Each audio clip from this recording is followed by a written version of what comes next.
Hey, it's Kaufman is Alive. I look at comic books new and old. Today I'm looking at a new comic book, Ultimate Wolverine, issue number 6 by Marvel Comics. This was a $4.99 book. It's written by Chris Condon. Alex Linz is doing the interior artwork. Alessandro Cappuccio is doing the cover here. He is the main artist on this book, but we do have a guest artist on this one.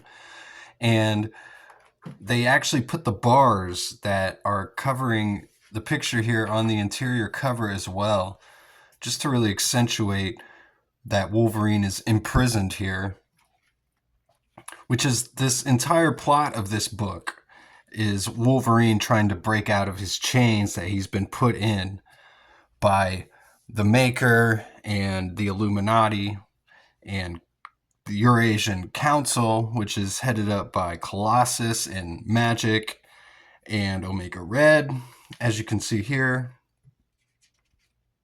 I really like this first page. All you see is just the light coming out of the cage here with some like scuffed marks around the page there. Just a really great first page.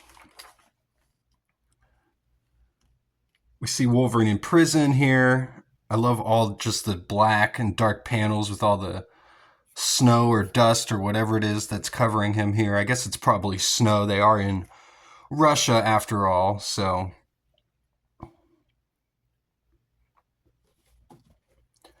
just some really cool line work here by this guest artist, Alex Linz. I'm not too familiar with any of his other work, so this is kind of my first exposure to him as far as I can tell. A really cool page here as well.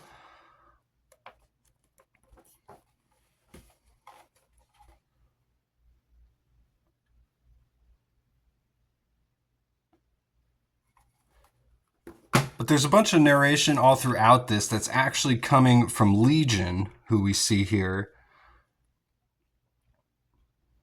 And he's an ultra telepath, of course, David Haller. He's the son of Professor Xavier, although in this universe we find out that Professor Xavier doesn't exist. No one knows of Xavier or that he's Legion's father or anything about any of that.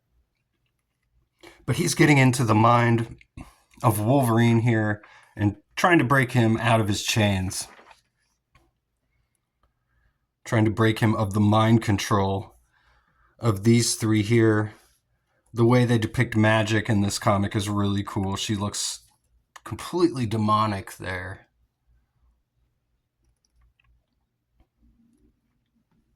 And so, this whole story is just taking place basically in Logan's mind.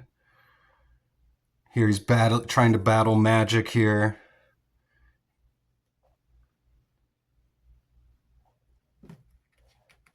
He's able to stab her with his claws, and she turns into 10,000 bats there.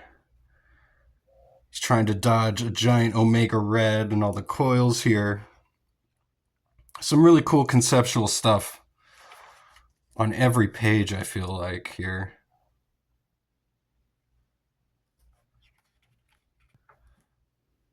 But there's still one, the one within you always, the one who is neither mastered nor mastered. Your greatest enemy. The one who knows your every move, your every secret, the one who looks like you, smells like you, even thinks like you. So he's fighting himself here, this version of himself that has been created by the Eurasian Council.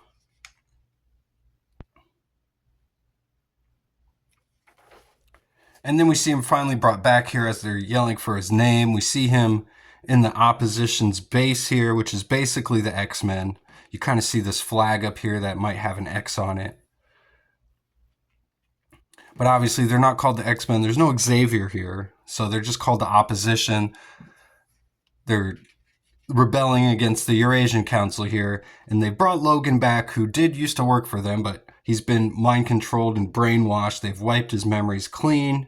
But we've got Legion trying to bring back all of his memories here. So we see there's Beast and Gambit. Forge is here.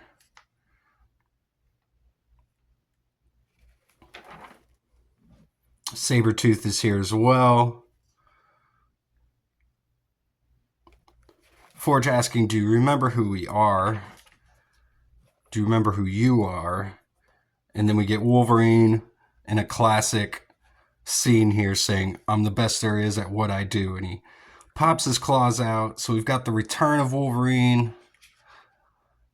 No longer brainwashed here. And we get some data pages. This one's written by Beast. It's got some kind of annoying font, but he's just talking about how he encountered David Haller, or Legion. And we find out that the Maker actually killed Legion to get rid of him, because he's creating this entire world in his image.